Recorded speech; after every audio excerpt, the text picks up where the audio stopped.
Hi, I'm Sathi Roy. Welcome to my series, Conversations with Phoenix. Direct, powerful, and unfiltered discussions on humanity, the universe, relationships, and the cycles of transformation.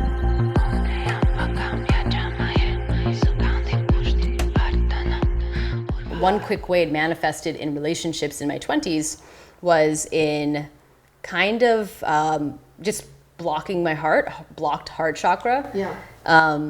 Just really being non-committal, very non-committal, like wanting, like being a lover, which is who I am naturally, still being me, but being a unbalanced version of me. Right? So I was still a lover, still very romantic, and still really yearned for intimacy, and I liked partnership. Connection too. I love connection. It's all about connection Yeah. and intimacy, which is not just physical. It's everything.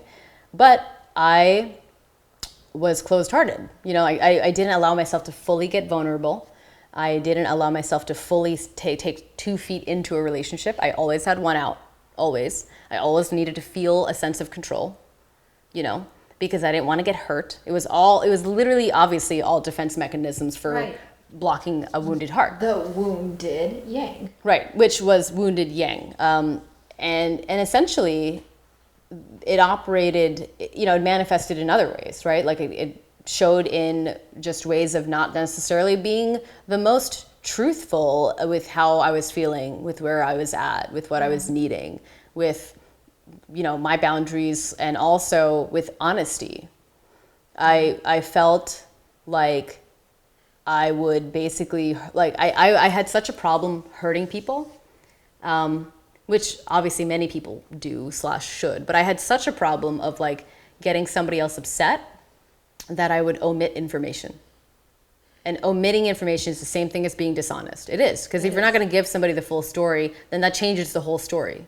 So that's not honest, right? It's true. So it all gets connected. So it was a blocked heart, which then resulted in a blocked throat, because that's speaking, honesty, omission.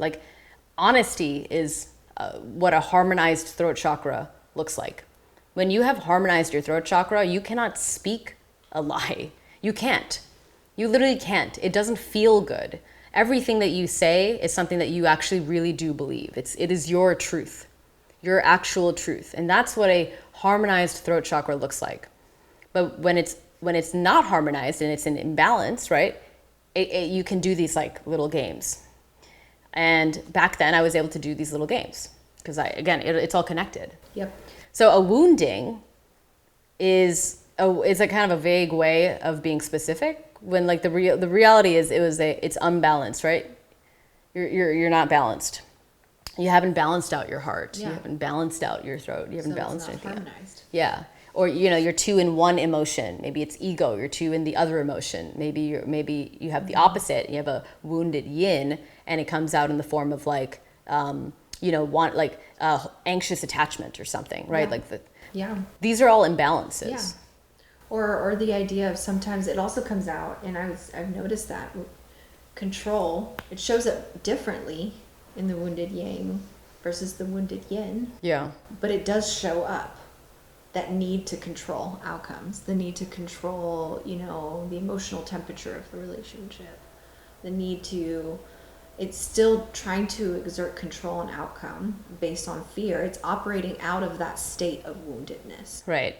And when we talk about energy, when we talk about how they're actually connected to our thoughts, our behavior can all be tied down to a baseline thought, a belief. If you drill it down far enough, if you take the time and you follow it, trace the thread. Yeah.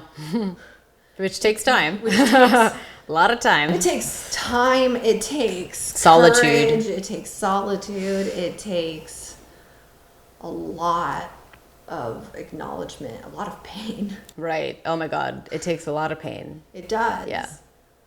But it's traced down to a belief, a thought, which then logic dictates if you shift that thought or if you have a different thought, then you're going to have a different behavior. And a thought, where does a thought come from? A thought comes from an experience. An experience. Right? So something triggers the thought, then the thought becomes ingrained, and the thought becomes then integrated. Yeah. So you go from conceptually thinking something to then integrating it into your being, and then having it be your truth.